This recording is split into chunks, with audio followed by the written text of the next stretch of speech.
veremos que mientras los hermanos conspiraban para vender a José, evidentemente Rubén se había marchado a algún otro lugar. Porque leemos, después Rubén volvió a la cisterna y no halló a José dentro y rasgó sus vestidos. Y volvió a sus hermanos y dijo, el joven no parece, y yo, ¿a dónde iré yo? Entonces tomaron ellos la túnica de José y degollaron un cabrito de las cabras y tiñeron la túnica con la sangre y enviaron la túnica de colores y la trajeron a su padre. Y dijeron, esto hemos hallado. Reconoce ahora si es la túnica de tu hijo o no. Y él la reconoció y dijo, ¿la túnica de mi hijo es? Alguna mala bestia lo devoró. José ha sido despedazado. Entonces Jacob rasgó sus vestidos y puso cilicio sobre sus lomos y guardó luto por su hijo muchos días. Y se levantaron todos sus hijos y todas sus hijas. Note que hijas está en plural, así que él tenía otras hijas. Se levantaron para consolarlo, mas él no quiso recibir consuelo y dijo, descenderé enlutado a mi hijo hasta el Seol. Y lo lloró su padre. Jacob, el engañador, engañando primero a su hermano, ¿recuerda? O de hecho engañando a su padre, para tomar la bendición de su hermano. Ahora él termina siendo engañado por su suegro Labán y ahora engañado por sus propios hijos. Quiero que note que los hijos no dijeron nada acerca de esto. Dejaron que el anciano sacara sus propias conclusiones. Simplemente le trajeron una túnica ensangrentada y dijeron, ¿reconoces esta túnica? ¿Por casualidad es de tu hijo? Así que ellos dejaron que su padre sacara las conclusiones de que un animal fue el que debió haber matado a su hijo. Y así Jacob dijo, José fue despedazado. Le hicieron arribar a esa conclusión, le hicieron creer eso. Pero ellos le engañaron. De manera que el que engaña termina siendo engañado. Ahora bien, el último versículo parece cerrar este capítulo y luego el capítulo 38 es una especie de historia corta aparte de todo esto. Leemos, y los madianitas lo vendieron en Egipto a Potifar, oficial de Faraón. La palabra oficial aquí en el hebreo literalmente es eunuco, un eunuco, capitán de la guardia. El capítulo 38 está puesto para darnos un poco de trasfondo histórico en cuanto a los ancestros de Jesucristo, porque como la maravillosa persona que José era, no fue puesto para que tuviese la bendición del Mesías viniendo a través de él, por eso encontramos esta maravillosa historia presentada de esta manera. El Mesías iba a venir a través de la tribu de Judá, no de la tribu de José. Aconteció en aquel tiempo que Judá se apartó de sus hermanos y se fue a un varón adulamita que se llamaba Gira. Y vio allí Judá la hija de un hombre cananeo, el cual se llamaba Súa, y la tomó y se llegó a ella. Era la costumbre, estimado oyente, que si usted quería obtener una esposa, usted hacía ir a su padre para que arreglara la dote. Tenía una gran ceremonia y demás. Judá no se molestó en pasar por esto. Simplemente salió, vio a esta mujer Súa, probablemente era atractiva, y simplemente él decidió de esta manera, prosigamos y serás mi esposa. Viviremos juntos y demás, y así la tomó. Y sigue la lectura, y volvió a concebir, y dio a luz un hijo, y llamó su nombre Sela. Y estaba en Kesib cuando lo dio a luz. Esto está solamente a 13 kilómetros de Hebrón. Judá tomó una esposa. Ella concibió. De hecho, tuvo 3 hijos. Onán y finalmente Sela. Lo interesante es que Judá debía ser el padre o el ancestro de Jesucristo. Pero Súa evidentemente no era la elegida de Dios para que fuera su esposa. Simplemente él la vio, le atrajo ella y comenzaron a vivir juntos y tuvieron 3 hijos. Pero esto no era el plan de Dios, que Súa fuera la madre de aquellos descendientes que traerían luego al niño Jesús. Por lo tanto, la acción de Judá, sin dudas, estaba fuera del plan y de la voluntad de Dios. Imagino que ella era cananea, ella estaba aferrada a los dioses de los cananeos. Judá quizá pensó que él podría convertirla a Jehová. Evidentemente no se convirtió, porque al menos 2 de sus hijos se llamaron con nombres cananeos. Judá, sin dudas, llamó al primero con un nombre hebreo, pero los 2 últimos son nombres cananeos, y esto nos muestra que ella comenzó a tener una influencia muy fuerte sobre Judá. Ahora bien, Judá sabía que de su simiente habría de venir un día el Mesías, y por tanto él salió e hizo arreglos para que su hijo se casase con esta muchacha de nombre Tamar. Y siguiendo la lectura nos dice, después Judá tomó mujer para su primogénito la cual se llamaba Tamar. Y el primogénito de Judá, fue malo ante los ojos de Jehová, y le quitó Jehová la vida. Qué interesante, no nos dice cuál es la maldad de él, ni nos dice cómo fue que Dios lo mató. Pero Dios no quiso que este hijo le naciera a Súa para que éste estuviera en el linaje del Mesías. Así que antes de que este hijo de Súa tuviese un hijo, por su propia maldad, Dios lo mató. Una parte del código de aquellos días era que si tu hermano moría antes de tener un hijo, entonces era la obligación del hermano que seguía en edad al mayor tomar a la misma mujer como esposa, y el primer hijo que naciera debería ser nombrado como el hermano muerto, o con el nombre del hermano que había muerto. Y más tarde se incorporó en la ley judía, pero esto ya era parte de las leyes más tempranas de Hammurabi y de otros códigos. Hay allí una parte de los códigos de leyes más tempranas que eran una práctica aceptada y más tarde fueron también incorporadas a la ley mosaica. Sigue diciéndonos Génesis, y sabiendo Onán que la descendencia no había de ser suya, sucedía que cuando se llegaba a la mujer de su hermano, vertía en tierra por no dar descendencia a su hermano, y desagradó en ojos de Jehová lo que hacía, y a él también le quitó la vida. Podemos argumentar muchas razones para pensar por qué Dios le quitó la vida, pero la razón para que Dios le quitara la vida fue su fracaso en ser obediente a la ley que Dios había establecido para que levantara simiente al hermano muerto. Y esto era una rebelión contra esa ley que estaba establecida por Dios y por lo cual Dios le mató. Ahora, en lo que a otras cosas respecta, en cuanto a interpretar otros motivos por los cuales Dios mató a Onán, la Biblia está completamente en silencio en cuanto a eso. Y, estimado oyente, donde la Biblia está en silencio sobre un tema, nosotros también debemos permanecer en silencio y tomar algunas escrituras, como por ejemplo Romanos capítulo 14, y que ese sea el criterio de juicio. Cada uno esté plenamente convencido en su propia mente.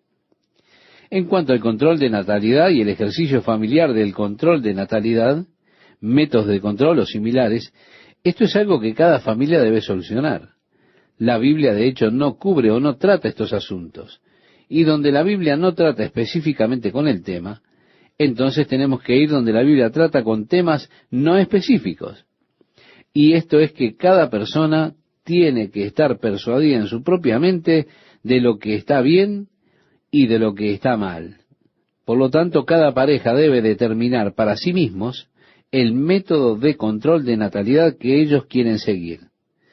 Pienso que Dios espera que usemos de sabiduría en cuanto al tamaño de nuestra familia.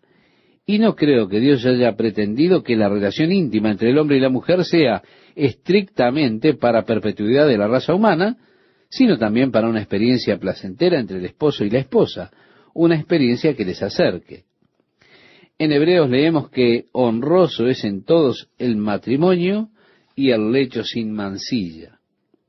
Así es que el apóstol Pablo les enseña a los corintios que debiera haber mutuo entendimiento y acuerdo entre esposo y esposa en lo que a su frecuencia en las relaciones íntimas refiere.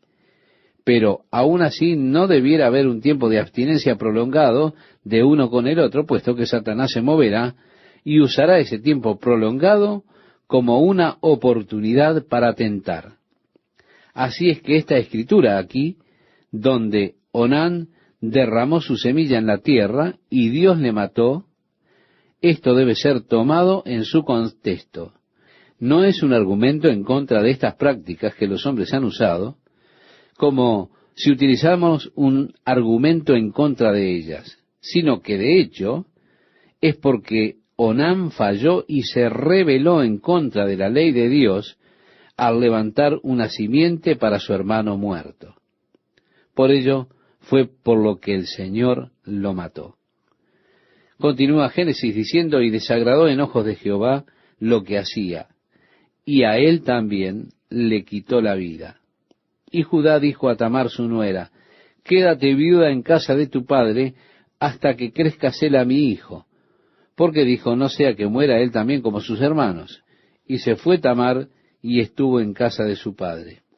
Ahora Sela era un joven, aún para casarse, era muy joven.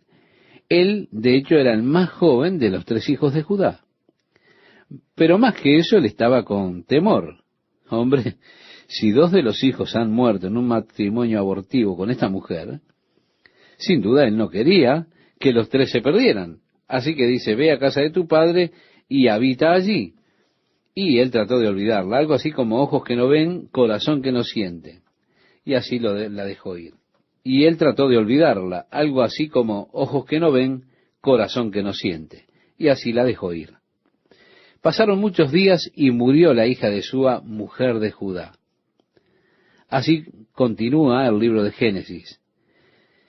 Fue que esta mujer con la cual él se casó, la cual no fue elegida por Dios en absoluto, ella murió y debía ser bastante joven, puesto que Judá tenía solo 40 años en ese momento. Por tanto, debió haber sido muy joven esta mujer cuando murió. Después, dice la Biblia, Judá se consoló y subía a los trasquiladores. Bien, parece que no pasó mucho tiempo lamentándose por ella. Imagino que el matrimonio se convirtió en un asunto bastante triste para él, porque no era realmente el propósito de Dios que Súa estuviese en la línea del Mesías. Ella era cananea y sin dudas nunca se convirtió, sino que comenzó a ejercer cada vez más y más influencia sobre la familia. Y el Señor la quitó. Se la llevó a una edad joven y Judá fue consolado. Luego Judá se encaminó a la fiesta de los trasquiladores, porque la esquila de ovejas siempre era acompañada de grandes fiestas de celebración. Era un momento en el cual tenían mucha alegría en el año. Ellos se congregaban juntos, esquilaban las ovejas y luego tenían una gran fiesta. Después Judá se consoló, continúa diciendo Génesis, y subía a los trasquiladores de sus ovejas a Timnat, él y su amigo Gira, el adulamita. Y fue dado aviso a Tamar diciendo, he aquí tu suegro sube a Timnat a trasquilar sus ovejas. Entonces se quitó ella los vestidos de su viudez, y se cubrió con un velo, y se arrebozó y se puso a la entrada de Enaim, junto al camino de Timnat, porque veía que había crecido Sela, y ella no era dada a él por mujer.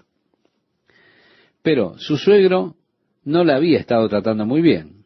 Sela ahora era un hombre y él se suponía que fuera su marido, pero no la habían mandado a llamar. Así que ella habrá comenzado a tomar las cosas por sus propias manos, y así se coloca el velo, se sienta en ese lugar. De hecho, ella está tomando la apariencia de una prostituta del templo. Entre las mujeres cananeas esto era muy común, ser una prostituta del templo. Aún mujeres casadas eran requeridas para dar una cierta cantidad de tiempo durante su vida para servir a los dioses de ese modo, porque el proceso de fertilidad era adorado en sus adoraciones primitivas de sus dioses, sus ceremonias de adoración de los dioses. Así era que las mujeres eran requeridas durante periodos de sus vidas para convertirse en prostitutas del templo. En un sentido, daban sus vidas a sus dioses y diosas de la fertilidad también. Así que ella se puso los atuendos de prostituta, el velo de prostituta, y se sentó en el camino a Timnán. Y la vio Judá, dice el relato bíblico. Puede ser que ella esperase que Sela la viese y luego él era el que se suponía se casaría con ella. De cualquier modo, ella quizá estaba calculando atraparlo. Pero en lugar de ello, el padre la vio. Y por supuesto, su esposa está muerta y demás, usted entiende, ¿verdad? Y dice el relato, y la tuvo por ramera, porque ella había cubierto su rostro. Y se apartó del camino hacia ella y le dijo, déjame ahora llegarme a ti, pues no sabía que era su nuera. Y ella dijo, ¿qué me darás por llegarte a mí? Él respondió, yo te enviaré del ganado un cabrito de las cabras. Y ella dijo, dame una prenda hasta que lo envíes. Entonces Judá dijo, ¿qué prenda te daré? Ella respondió, tu sello, tu cordón y tu báculo que tienes en tu mano. Y él se los dio y se llevó a ella, y ella concibió de él.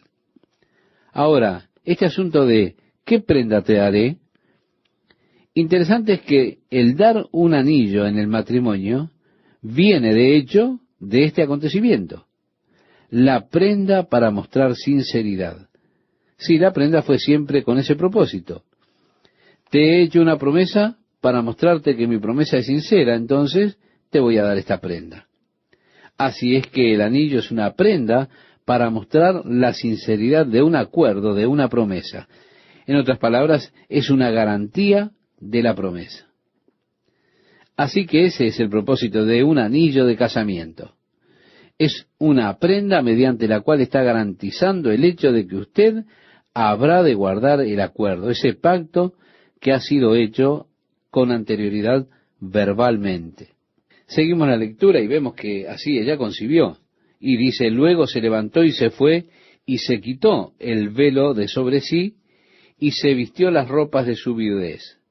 Y Judá envió el cabrito de las cabras por medio de su amigo la Dulamita para que éste recibiese la prenda de la mujer. Pero no la halló. Y preguntó a los hombres de aquel lugar diciendo, ¿dónde está la ramera de Naim junto al camino? Y ellos le dijeron, no ha estado aquí ramera alguna. Entonces él se volvió a Judá y dijo, no la he hallado. Y también los hombres del lugar dijeron, aquí no ha estado ramera. Y Judá dijo, tómeselo para sí, para que no seamos menospreciados. He aquí yo he enviado este cabrito y tú no lo hallaste. Sucedió que al cabo de unos 3 meses fue dado aviso a Judá diciendo, Tamar, tu nuera, ha fornicado, y ciertamente está encinta a causa de las fornicaciones. Y Judá dijo, sacadla y sea quemada. Toda esta cosa con Tamar es algo medio incómodo, y él probablemente pensó, bueno, finalmente me voy a deshacer de ella, y esto tiene que ser ahora. Pero le esperaba una sorpresa en el camino. Y dice así Génesis, pero ella, cuando la sacaban, envió a decir a su suegro, del varón cuyas son estas cosas, estoy encinta.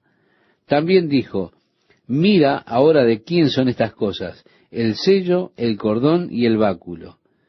Entonces Judá los reconoció y dijo, más justa es ella que yo, por cuanto no la he dado a Sela mi hijo, y nunca más la conoció. Y aconteció que al tiempo de dar a luz, he aquí que había gemelos en su seno. Sucedió cuando daba a luz, que sacó la mano uno, y la partera tomó y ató a su mano un hilo de grana, diciendo, este salió primero. Pero, volviendo él a meter la mano, he aquí salió su hermano, y ella dijo, ¿qué brecha te has abierto? Y llamó su nombre Fares. Después salió su hermano, el que tenía en su mano el hilo de grana, y llamó su nombre Sara. Así que le nacieron mellizos.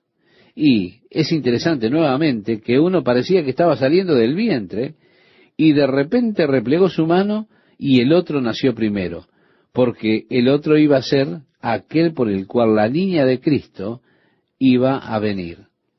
Así que Súa y sus hijos están fuera del camino, en cuanto a la línea y la genealogía que conduce a Jesucristo. Y ahora la genealogía de Cristo ha de pasar por Fares, el hijo de Tamar y Judá. Así que finalmente Dios tiene las cosas funcionando del modo que Él las quería. Fue un proceso largo, tortuoso, pero con todo, Dios tiene maneras muy interesantes de hacer funcionar sus planes y sus propósitos en nuestras vidas. Es interesante que en el Evangelio de Mateo, cuando él traza la genealogía de Cristo, vemos allí 4 mujeres que son mencionadas. Una de ellas es Tamar. De todas las mujeres que estuvieron en los ancestros, porque hubo una mujer para cada hombre, naturalmente en la genealogía de Cristo, y allí 4 mujeres fueron nombradas. Tamar, Rahab. Ahora, Tamar estaba allí, ella actuó como prostituta. Rahab, ella era prostituta profesional. Después tenemos a Ruth, que era moabita, y Betseba, la cual se convirtió en esposa de David a través de circunstancias realmente muy entreveradas. Así que las 4 mujeres son mencionadas en la genealogía de Cristo. Son 4 de las cuales nosotros escogeríamos como las candidatas menos indicadas para que estuvieran en esa línea que traería al Salvador del mundo. Son las 4 mujeres que se mencionan en el Evangelio de Mateo.